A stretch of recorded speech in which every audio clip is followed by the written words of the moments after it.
whole nation. And sometimes people confuse bigness with boldness. Oh,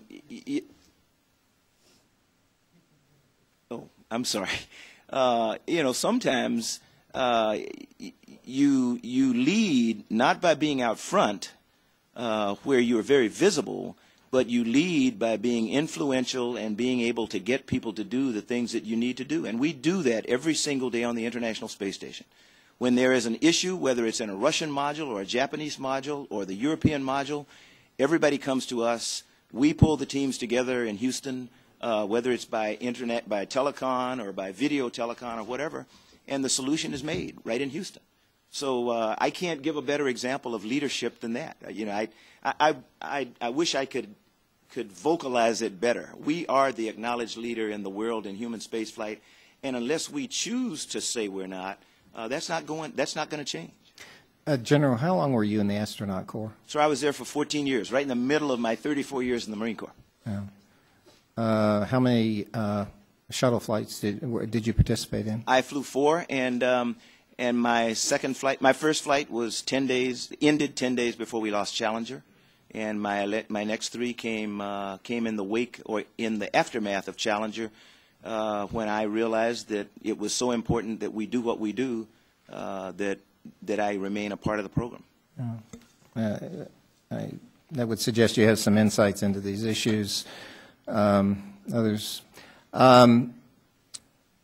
Final question here. In our report last year, we included this provision, quote, provided none of the funds provided herein and from prior years shall be available for the termination or elimination of any program, project, or activity of the architecture for the Constellation program, nor shall such funds be available to create or initiate a new program, project, or activity, unless such program termination, elimination, creation, or initiation is provided in subsequent appropriation acts.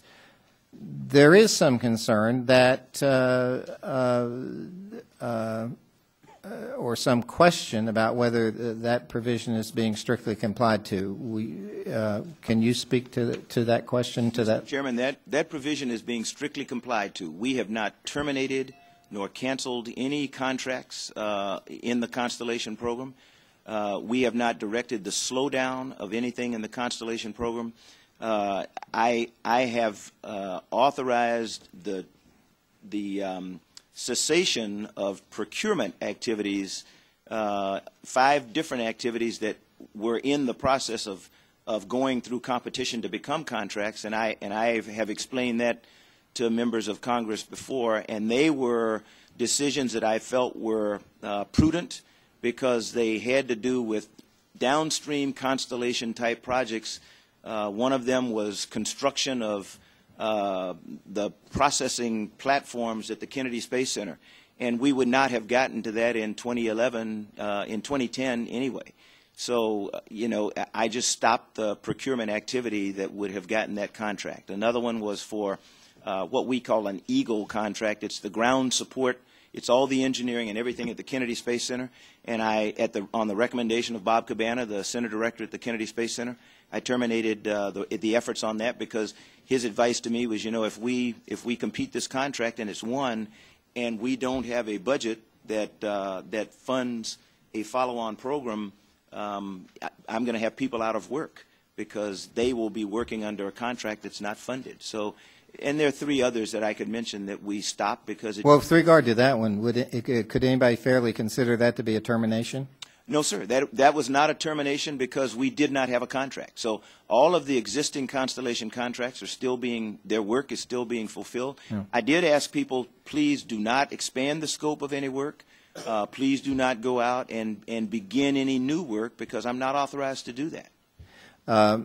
In regard to the decisions that you have referenced here in answer to my previous question, or with regard to any decisions you might have made that could be construed as being covered by my question, have you consulted lawyers in making those decisions? Sir, I consult my Office of General Counsel before every decision, and frequently we consult lawyers from other organizations, which I have learned is not always, and I do not say this meaning any slight about attorneys, but well, of course, as a general rule, when I ask for multiple opinions from multiple organizations' attorneys, then I get multiple answers, and so I do count on my general counsel, who I consider to be an incredible attorney, and his team, and so the advice was that I was not in violation of the 2010 Joint Appropriations Act, and I do not believe I have done any of that. So based on your your lawyer, in fact, the GAO is about to undertake or has already initiated an investigation into just those things, and as I told them, I welcome it, because what it will do will be it will give an outside it will allow me to have an outside organization assess that I have not violated the law, that I did not violate the direction of the Congress. so with regard to these questions and those decisions, you feel, your testimony here is today, that you've made all of them in compliance with the law based upon the advice of your lawyers? Yes, sir, I have. Mr. Wolf. Thank you, Mr. Chairman. And I apologize for not being here at the outset. I was chairing a hearing on human rights and religious freedom in Vietnam, so I hopefully the questions won't repeat. But I've talked to a lot of people about this. There are two things. One, everyone thinks you're a fine person, so I think if there were a vote on that, you would win 100%. The other side of the coin is there are not many people that I've spoken to, some who have interest because of jobs, but others who just care about the country, do not agree with the administration. Some of the comments, former NASA Administrator Mike Griffin said, "I believe this budget request advocates a strategy that is frankly disastrous for U.S. human space flight." Dr. Chris Kraft, the legendary Apollo flight director and former Johnson Space Center director, said, quote, "The U.S. space program is in great peril if the President's budget proposals are enacted." Apollo 7 astronaut Walter Cunningham said the proposal accelerates, quote, "accelerates America's downward spiral toward mediocrity in space exploration," end of quote. Apollo 17 astronaut, former U.S. Senator Harrison Schmitt wrote, "This proposal, quote, would cede the moon to China, the American space station to Russia, and assign liberty to the ages. Other nations would accrue the benefits, psychological, political, economic, and scientific, that the United States has harvested as a consequence of Apollo's success 40 years ago. This lesson has not been lost on our ideological and economic competitors." Apollo 16 astronaut Charlie Duke said, "We cannot afford to lose our leadership in space." Then it goes on. I won't go through them. I'll just ask unanimous consent to submit them for the record. I have a series of questions. The first is the President's proposal for space exploration has not been embraced by many members of Congress. There are some that have, but overall it has not. I made an effort to solicit the views, positive or negative, of space exploration experts, former astronauts, and former administrators. And I've done it in a very intellectually honest basis. I call them and say, just tell me, and I could off the record sit down with you and tell you who, what do you actually think? Some were astronauts, but some were not. Some were in the program. Almost no one has an involvement with regard to jobs. And one of the most frequently heard criticism is that there's no set mission goal. And what are the goals of the new program, and on what timetable will these goals be achieved? Sure. The primary goal for NASA with the President's new program is to be able to put humans on Mars in the foreseeable future.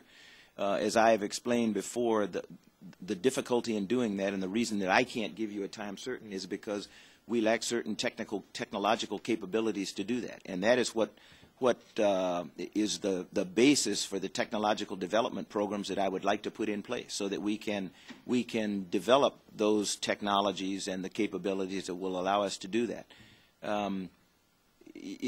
The reference you made to the group, and I did look at the document, and I appreciate your giving me that before. They are very learned people. But I contend that the paradigm that they use is the paradigm of the Cold War, when we had a defined enemy. So it was a matter of defeating the Soviet Union in the Cold War, and we didn't do anything in partnerships at that time. It was the United States against everybody if we needed to. That is not the paradigm under which I have grown up. My 34 years in the Marine Corps. Today, we do